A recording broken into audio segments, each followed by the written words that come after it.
web.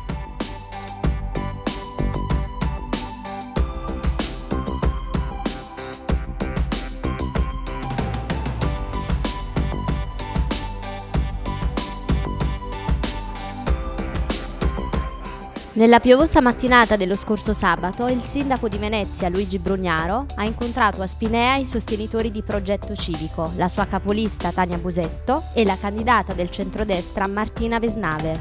Guarda che belli che siamo! Amichevole e sorridente come sempre, ha ribadito il suo appoggio ai candidati e fatto sentire la sua storica vicinanza alla città, trattenendosi insieme ai cittadini per un calice di buon vino. Questa è la lista civica, io sono venuto perché io sono la lista civica, però qui c'è tutta una voglia di ritornare a far marciare il comune per tutti, non c'è voglia di far vendette o che, e anche tanta modestia tra l'altro. Spinea è una città che ha sempre avuto grande capacità di fare. Abbiamo un sindaco secondo me in gamba e ce la faremo. Adesso offri un caffè però. Ha concluso la sua visita rispondendo alle domande della Busetto circa i temi portanti di Fuori la Voce. Sono qui col sindaco della città metropolitana Luigi Brugnaro e le chiedo qual è l'impegno della città metropolitana per temi trasversali quali la violenza di genere e il bullismo giovanile? Sono temi intanto importantissimi, diciamo che non è una questione così, come posso dire, minimale come qualcuno potrebbe pensare, è molto più diffusa di quello che si crede, più o meno grave, ma sono patologie di questa generazione.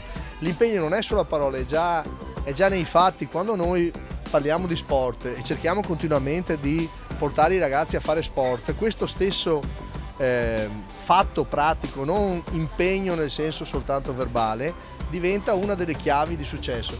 È meglio ancora se poi gli insegnanti, i dirigenti dello sport riescono a parlare con i genitori assieme ai professori e agli insegnanti.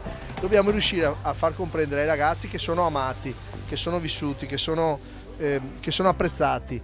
E d'altra parte dobbiamo anche ricordare che tutte le azioni che possono sembrare semplicemente di scherzo, lo dico ai bambini e ai ragazzini, che sembrano, no, ci si rifugia spesso, ma ho scherzato, ma dai, stavamo per farci una risata, e invece sono vere violenze vissute da alcune persone. Queste cose possono creare delle gravi patologie e dei gravi handicap alle persone. Il problema è oggi di fare le cose. Oggi è il momento di fare.